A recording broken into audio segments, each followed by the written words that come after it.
तो शुरू करते हैं आज पहला वंश हमारा हर्यक वंश के बारे में। तो आज जो हमारा पहला वंश है हर्यक वंश, इसको हम पढ़ेंगे। तो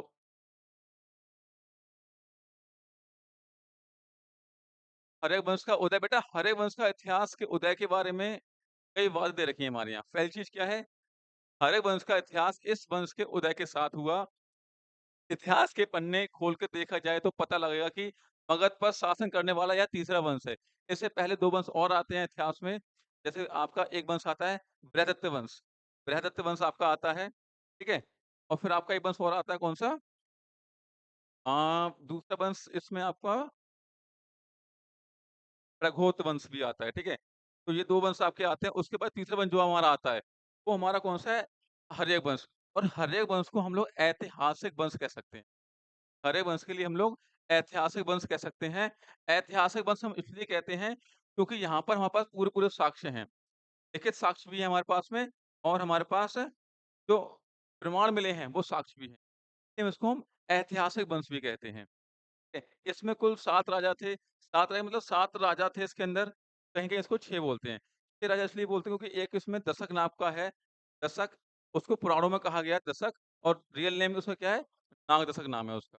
नागदशक उसका नाम है, तो ये ध्यान रखना आप इसके लिए। तो यहाँ पर हम लोग पढ़ेंगे इसको हम नेक्स्ट। तो हमारा हर्यक वंश के मुख्य शासक हैं,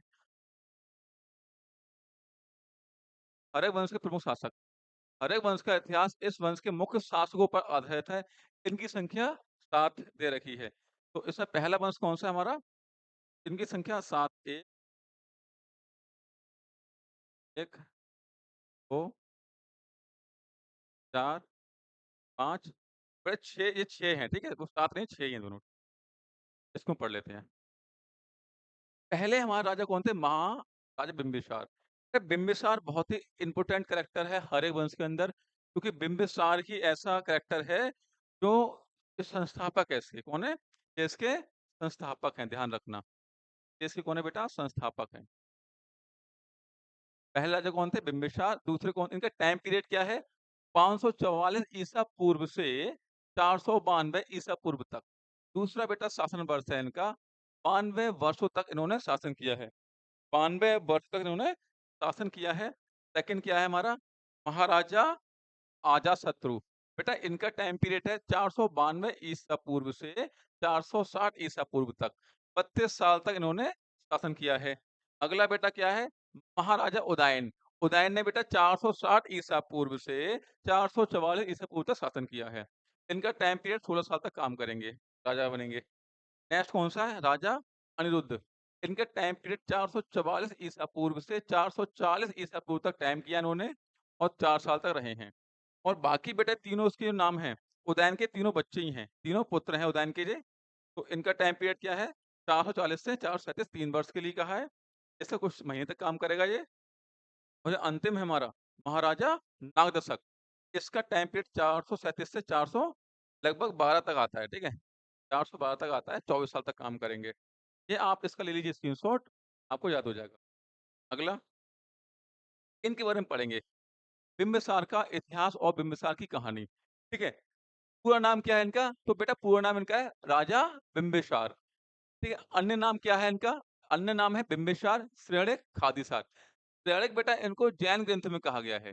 जो हमारे जैन ग्रंथ हैं, जैन ग्रंथ में इनके लिए क्या कहा गया है? श्रेणिक कहा गया है, ठीक है? अगला, इनका जन्म हुआ था 558 ईसा पूर्व के अंदर। 558 ईसा पूर्व के अंदर जन्म हुआ था इनका और इनकी मृत्यु कब हुई थी बेटा? मृत्यु 491 ईसा पूर्व में हुई है। इनके पिता का नाम था भाटिया। पिता का नाम क्या था इनके? भाटिया। और माँ का नाम क्या था? बिंबी। तो माँ का नाम क्या है? बिंबी। माँ का नाम है बिंबी, तो बिंबी से बना बिंबिसार। ऐसे कर सकते हैं याद आप इसको, बिंबिसार, ठीक है? पिता का नाम भाटिया था। अगला, पत्नी का नाम क्या था? इनकी 3 पत्नी प्रमुख थी, चेलेना, खेमा और कौसला। चेलेनम्मा और खेमा और कौसला, महाकौशला बोलते हैं इनके लिए, महाकौशला, क्योंकि इसने क्या किया था, ने अपने साम्राज्य का विस्तार शादी-विवाह करके बढ़ाया था। 500 शादियाँ की थी इन्होंने, इस चीज़ को ध्यान रखना। अगला बेटा पढ़ेंगे, पुत्र का नाम क्या था? अजातशत्रु। धर्म था इनका पहले जैन पहले बौद्ध थे, बाद में जैन बन जाएँगे। कार्यकाल पता है इनका 544 से लेकर 491 तक चलेगा। उपलब्धि क्या थी? हर्यवंश के संस्थापक थे। उत्तराधिकारी कौन है? इनके पुत्र है। क्या नाम है उनका? अजातशत्रु। अगला पढ़ेंगे बेटा, चलिए। सर्वप्रथम हर्यवंश के संस्थापक बिंबिसार ने कौशल के राजा प्रसेनजित की बहन से विवाह किया। उसका नाम कौशला था। का नाम क्या था? कौशला। कौन थे बेटा? कौशल। 16 महाजनपद थे। 16 महाजनपद में एक था कौशल, जिसकी राजधानी क्या थी? रावस थी। उनका राजा जो था वो था प्रसेनजित। प्रसेनजित की जो बहन थी, उसका नाम क्या था? कौशला। ठीक है? तो इनकी पत्नी ये हो गई पहली पत्नी। पत्नी कौन-सी थी? का विवाह इन्होंने रानी चेलन्ना से किया था, तो वैशाली के राजा थे। वैशाली क्या थी? वज्जी की राजधानी थी वैशाली। तो वैशाली से क्या था? वहाँ के राजा थे चेतक, उसकी पुत्री से इनने शादी कर ली। हैं? तो शादी हो गई। चेलन्ना हो गई। चेलन्ना तीसरा क्या है? पंजाब प्रांत के मृदु क्षेत्र की राजकुमारी क्षेमा से इनका विवाह हुआ। ये 3 पत्नियाँ हो गईं। एक कहाँ की हो गई? पंजाब की हो गई, एक कहाँ की हो गई? वैशाली की हो गई और एक कहाँ की हो गई आपकी? पहली वाली कहाँ से हो गई आपकी? कौशल की हो गई। अगला, जैन साहित्य का अध्ययन किया जाए तो इनमें राजा बिंबिसार के एक और विवाह का प्रमाण मिलता है। उन्होंने राजकुमारी गणिक अम्रपाली के साथ विवाह किया था। बेटा अम्रपाली के साथ रहे थे वहाँ पर शादी कर ली। कई लोग उसको नहीं मानते हैं, लेकिन कुछ लोग मानते हैं। बच्चा भी हुआ था इनका, ठीक है? वो बताएँगे बाद में आपको। आगे, महावग के अनुसार बिंबिसार ने लगभग महावग बेटा ग्रंथ है, उसमें क्या है? लगभग उसके अनुसार इसने लगभग 500 राजकुमारियों से शादी की थी। फिर देख रहे हैं 500 राजकुमारी से शादी करेगा ये। 500 राजकुमारी से इन्होंने शादी की थी। इतने विवाह करने के उद्देश्य क्या था? इसका मुख्य शादी मतलब अपने साम्राज्य का विस्तार करना था। उसने क्या बोला? युद्ध करने से अच्छा है, शादी कर लो, दहेज में उनका राज्य ले लो। ये क्या करता था? शादी करता था और दहेज में उनका राज्य ले लिया करता था। अगला।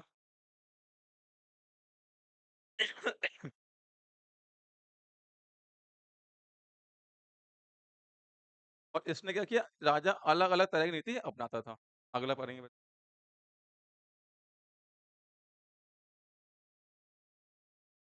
चलिए ये इसमें क्या था? हरे वंश के बारे में पढ़ रहे थे हम लोग। समय 540 ईसा पूर्व से 412 तक इसका टाइम पीरियड हो जाएगा। 544 ईसा पूर्व 412 412 ईसा पूर्व का समय हो गया, तो लगभग 132 साल हो गया। 132 साल हो गया। उसके बाद क्या था? एक और चीज़, ये राजा थे, ये राजा थे इसके अंदर। उनका नाम क्या था? पहला था बिम्बिसार, सेकंड कौन थे बेटा? आपके अशत्रु, ये कौन थे आपके बेटा? उदयन, उदयन के 3 बेटे थे। क्या नाम था उनका? अनिरुद्ध था, पहला ये काम संभालेगा। 5वाँ कौन था बेटा? मंडन नाम था उनका, मंडन या मुंडन जो बोलते हैं कहीं-कहीं। तीसरा कौन था हमारा? दशक या फिर उसको हम लोग नागदशक, ठीक है? ठीक है? 5 तो 6 राजा हो जाएँगे। अब पढ़ेंगे इसके अंदर, उसको उपनाम बोलेंगे श्रेणिक, ठीक है? उपनाम क्या था इसका? श्रेणिक था। बिंबिसार का शासनकाल समझ में आ गया आपके लिए। 49 वर्ष तक इसने शासन किया था। अगला क्या था? बिंबिसार ने अपनी शक्ति और राज्य का विस्तार वैवाहिक संबंधों की मतलब शादी करके साम्राज्य का बड़ा करना अपनाया था। भद्र पंजाब में पड़ता है, कौशल लक्षद्वीप की और गांधार से अपना इन राज्यों में शादी कर ली इसने, अपना साम्राज्य का विस्तार कर लिया। उसने कौशल राज्य की पुत्री प्रसेनजित की बहन महाकौशला से शादी कर ली थी और दहेज में क्या ले लिया? काशी ले लिया। मतलब इसने महाकौशला से शादी कर ली और महाकौशला से जब शादी करेगा, दहेज में क्या मिलेगा बच्चा इसको? काशी मिलेगा। दहेज में इसको काशी मिल जाए। अगला क्या था? पत्नी शादी करेगा जो वैशाली है, वैशाली राज्य की कौन है? लिच्छवी, लिच्छवी की राजकुमारी, लिच्छवी राजकुमारी जो हैं शादी करेगा और क्या नाम है उसका? चिलन्ना। चिलन्ना शादी करेगा और चिलन्ना क्या है? उससे पुत्र प्राप्त होगा और पुत्र का नाम क्या था बेटा? पुत्र का नाम होगा अजातशत्रु। अजातशत्रु नाम होगा, इसको बोले कुड़िक। इसका नाम क्या है? कुड़िक बोलते हैं। उसको बोलते हैं सृडिक, इसको बोलते हैं बेटा, इसको हमने बोला सृडिक, इसको सृडिक बोलते हैं, इसको कुड़िक बोलते हैं। और इसका एक नाम और भी है, पितृहंता भी कहते हैं इसको, पितृहंता भी कहते हैं। क्या बोलते हैं इसको? पितृहंता भी कहते हैं। ध्यान रखना बेटा इसको, पितृहंता भी कहते हैं, ठीक। अगला क्या था हमारा? है महात्मा बुद्ध के समकालीन था, क्योंकि बेटा महात्मा बुद्ध का क्या है 540 ईसा पूर्व जन्म हुआ था, ठीक है? अभी स्वामी का सॉरी, अभी स्वामी का जन्म 540 हुआ था और गौतम बुद्ध का 563 ईसा पूर्व हुआ था। दोनों के समकालीन होगा जी, दोनों के ही समकालीन हो जाएगा। अगला क्या है? मगध की असली सत्ता, मतलब मगध की जो मगध आपका सबसे बड़ा था, मगध साम्राज्य सबसे बड़ा था, सबसे बड़ा था और सबसे ताकतवर था। और ताकतवर क्यों था? ताकतवर इसलिए था क्योंकि इसके पास में उद्योग भी थे, लोहा भी था, कोयला भी था, खनिज भी था, फसल भी था, पानी भी थी, सब चीज़ था। सब कुछ था तो ताकतवर था है। इसके पास क्या है? उद्योग भी है, खनिज भी है, ठीक है, फसल भी है और जल भी है और सिंचाई के लिए भूमि भी है। इतनी सब चीज़ें यहाँ मिल रही है और क्या है? सिक्योरिटी, सुरक्षा भी बहुत अच्छी है। सब चीज़ें मिलेंगी मगध को तो क्या है? मगध कैसा हो जाएगा? मगध हमारा ताकतवर हो जाएगा। मगध हमारा ताकतवर हो जाएगा। सबसे ज़्यादा ताकतवर कौन-सा था? मगध था। उद्योग उसके पास में है, कोयला है, लोहा है, खनिज है, लोहा निकल रहा है उसके पास से, फसल हो रही है, दोआब क्षेत्र है, गंगा है और सोन है। को सिंचाई मिल रही है इसके लिए, सुरक्षा है, ऊपर हिमालय है, नीचे पठार है, इधर नदियों का पूरा संगम मिल रहा है। ताकतवर है नहीं है पूरा? ताकतवर भी है पूरा। अगला पढ़ेंगे इसके अलावा, मगध की जो इसकी फाइट किससे होगी? मगध वर्सेस मगध वर्सेस और अवंती से हो जाएगी। और अवंती का शासक कौन है बेटा उस टाइम पे? अवंती का शासक बेटा बहुत ताकतवर है, चंद्रप्रघोत। कौन है बेटा? चंद्रप्रघोत है। चंद्रप्रघोत से 2 फाइट होती हैं। 2 फाइट होती है चंद्रप्रकोष से, ठीक है? 2 फाइट होती हैं। पहली फाइट जीतते हैं कौन? चंद्रप्रकोष जी। और तीसरी फाइट होने वाली होती है, तो इन लोगों में संधि हो जाती है। तो इतिहास में बता देंगे अभी आगे चल के क्लास के अंदर। संधि हो जाएगी और संधि में क्या होगा? चंद्रप्रकोठ और ये दो हो जाती है। दोस्ती हो जाती है, दोस्ती होने के बाद क्या होता है? चंद्रप्रकोठ को होता है पीलिया। चंद्रप्रकोठ को होता है पीलिया और पीले होने पे क्या है? प्रसेनजित जो दे रखा है ऐसे प्रसेनजित। प्रसेनजित के दरबार में था एक जीवक। कौन था? जीवक। तो तो इन्होंने क्या बोला? प्रसेनजित से बोला कि जीवक को भेजो इनका इलाज करने के लिए पीलिया का। लिखा भी होगा शायद देखेंगे आगे। हाँ, चिकित्सा आदि हो गई। चिकित्सा के लिए बिंबिसार ने अपने राजभक्त जीवक को भेजा था। अगला क्या करेंगे? बिंबिसार ने राजगृह नगर की स्थापना कर ली। राजगृह नगर की स्थापना कौन करेगा? बिंबिसार करेगा। ठीक है, अगला 492 ईसा पूर्व में अजातशत्रु उपनाम कुड़िक ने अपने पिता बिंबिसार की हत्या कर सिंहासन पर बैठ गया। क्योंकि अजातशत्रु ने हत्या क्यों कर ली? मैंने पढ़ाया था कि जो बिंबिसार थे पहले कौन थे? पहले बौद्ध थे, बाद में जैन बन जाएंगे। अजातशत्रु भी ऐसा ही होगा। अजातशत्रु पहले जैन होगा, फिर बाद में बौद्ध बन जाएगा। तो बौद्ध बनेगा तो बौद्ध भिक्षु इसको भड़का देंगे, उसको इनकी हत्या कर देगी। ठीक है, आगे पढ़ाएंगे इसके अलावा। अब क्या पढ़ेंगे? अजातशत्रु ने राज्य विस्तार के लिए विजय को अपनाया। इनने क्या अपनाया? इनने बोला युद्ध करो और साम्राज्य जीतो। अजातशत्रु ने बोला युद्ध करो और साम्राज्य जीत लो, ऐसे काम नहीं चलने वाला। ठीक है, ऐसे में पढ़ेंगे आगे। वज्जी संघ पर विजय करने के लिए इसने अपने मंत्री वश्यकार की कूटनीति का प्रयोग किया। इसका मंत्री था वश्यकार, मंत्री था बेटा इसका वश्यकार। उससे कूटनीति थी, चालाकी थी, का प्रयोग किया और जीत लिया। अजातशत्रु को प्रथम समाजवादी शासक कहते हैं। अजातशत्रु को पहला साम्राज्यवादी शासक भी कहते हैं, ध्यान रखना। लक्षवी के आक्रमण के सुरक्षा हेतु अजातशत्रु ने अपनी राजधानी राजगृह से सुबोधगढ़ को निर्माण करा लिया था। अजातशत्रु ने रथमुसल रथसल ठीक है, महाशिलाकंटक देखिए बाहुबली बाहुबली देखिए पिक्चर आपने, भल्लाल देव का रथ देखा है? लाल देव का रथ देखा है? पत्थर काटता है, वो वाला रथ था ये वाला। रथ मूसल और महाशिलाकंटक के पास औजार थे, हथियार थे, उसका इस्तेमाल किया। उसने वैशाली मगध में अपना कब्ज़ा कर लिया। अजातशत्रु के बाद उसका पुत्र उदयन शासक बनेगा। अब इसके बाद कौन बेटा बन जाएगा शासक? उदयन बन जाएगा। उदयन जैन धर्म का धर्मावलंबी था। उदयन जैन था। उदयन कौन था बेटा? जैन था। उदयन जैन था। अब क्या होगा? उदयन जब जैन बनेगा तो क्या किया? पाटलिपुत्र का नाम स्थापना कर दी, तो कुसुमपुरा की स्थापना की और उसे अपनी राजधानी बना ली।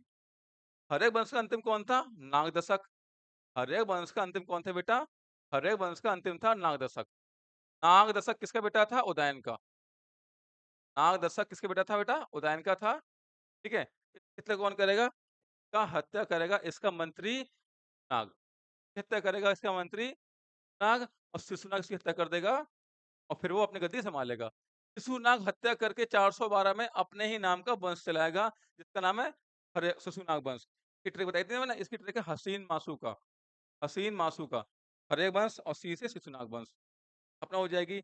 गौतम बुद्ध का महापरिनिर्वाण जब किस समय हुआ था? अजातशत्रु के टाइम पीरियड में।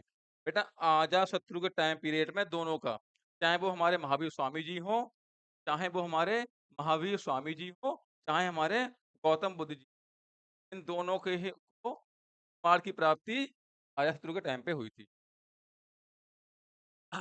अगला क्या बोल सब कौन सा था? ठीक है? आज के लिए डेमो क्लास थी, मैंने पढ़ाया था। बाकी पूरी क्लास देखने के लिए मेरा जो चैनल है, इसको सब्सक्राइब कर लीजिए और ज़्यादा से ज़्यादा शेयर करिए, जिससे मैं और अच्छे से अच्छे को बना सकूँ। ओके बेटा, थैंक यू सो मच।